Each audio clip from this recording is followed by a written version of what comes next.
With the announcement of the Nintendo Switch's successor more or less right around the corner, many fans have questioned whether it can live up to the big end hybrid juggernaut. But not to worry, because I think we're in for a treat that has the potential to take Nintendo to new heights. Hey, how's it going everybody? I hope you're all good.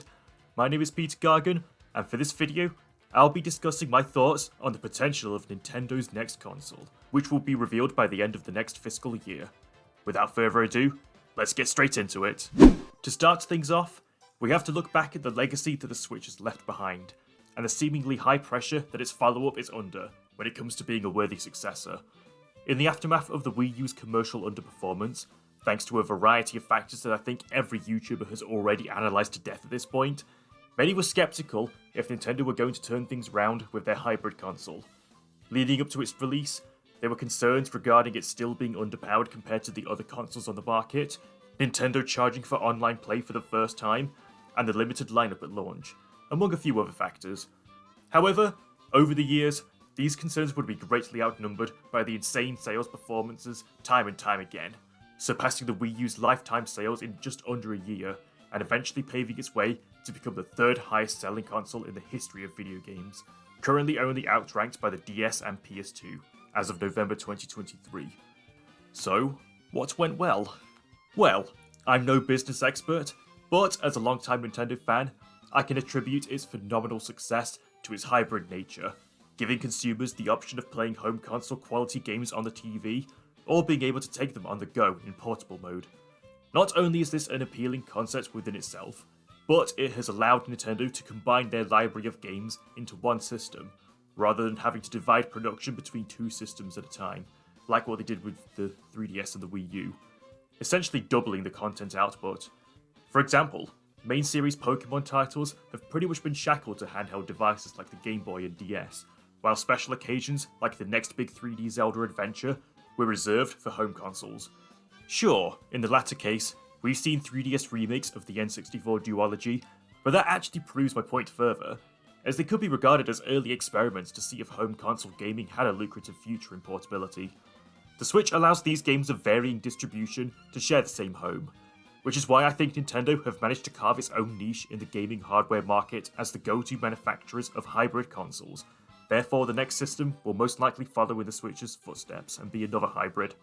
I'm just going to refer to it as the Switch 2 going forward for simplicity's sake, because it's easier to do that than just saying the new console and the successor within my analogy here. PlayStation and Xbox are mostly competing for a similar purpose regarding their graphical prowess and technical horsepower, but at this point in technological development, the novelty can only go so far, and with all the doom and gloom discourse surrounding a potential industry collapse, partially due to the stagnation of evolving hardware as a selling point,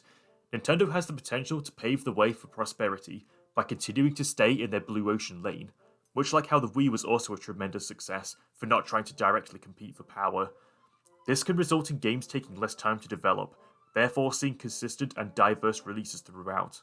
While it is true that other platforms are more ideal for a good majority of third-party releases compared to how they typically run on Switch at a lower resolution and frame rate by comparison,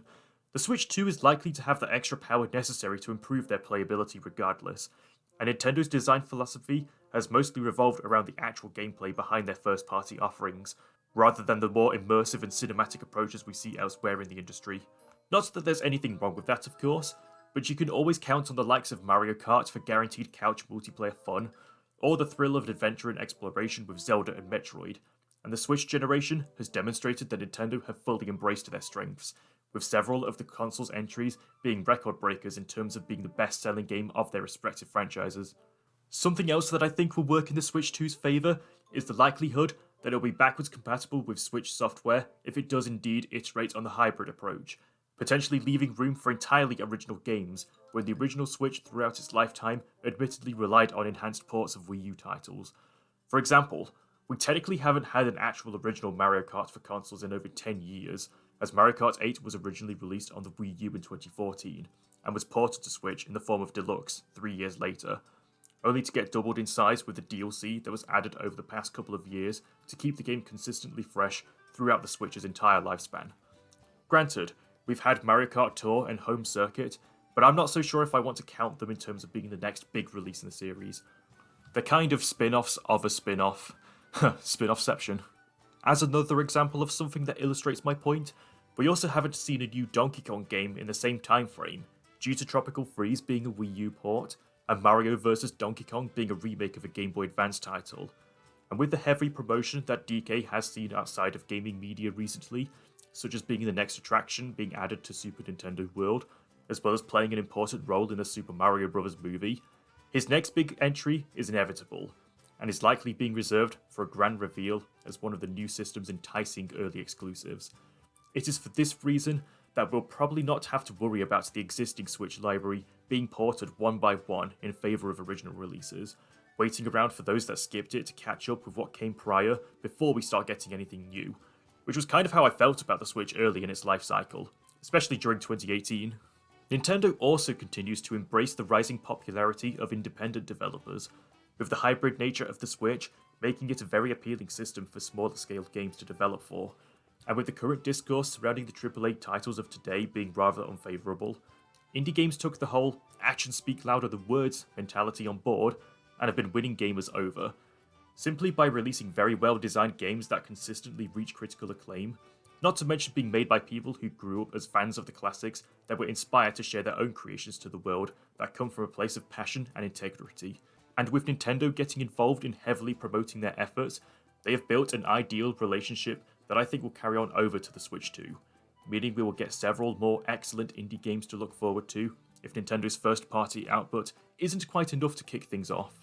Overall, despite the state of the gaming industry leaving many skeptical, I think if Nintendo play their cards right, then the follow-up to the Switch has the potential to maintain what the hybrid console has set in motion, making Nintendo the definitive go-to providers of high-quality entertainment going forward, after many years of being considered the underdog in spite of their proven successes. Admittedly, there are certain odds stacked against it, such as whether the online service can be improved, if the user interface receives an overhaul in terms of the charm and personality reminiscent of the Wii era, as well as overcoming the general apathy felt towards the gaming industry in a post-pandemic climate, especially after certain corporate and economic developments. But hopefully, we won't find ourselves in another Wii U situation, where the success of what came before ironically snowballs into a dark period. Just as long as they don't call it something like the new Nintendo Switch U or something else along those lines, we should be fine. Anyway, that just about does it for this video. I hope you've enjoyed it. Let me know if you want to see me do a video covering the potential downsides as a counter-argument to this video. Also, don't forget to subscribe to my channel for more content on the world of Nintendo or other things gaming and entertainment.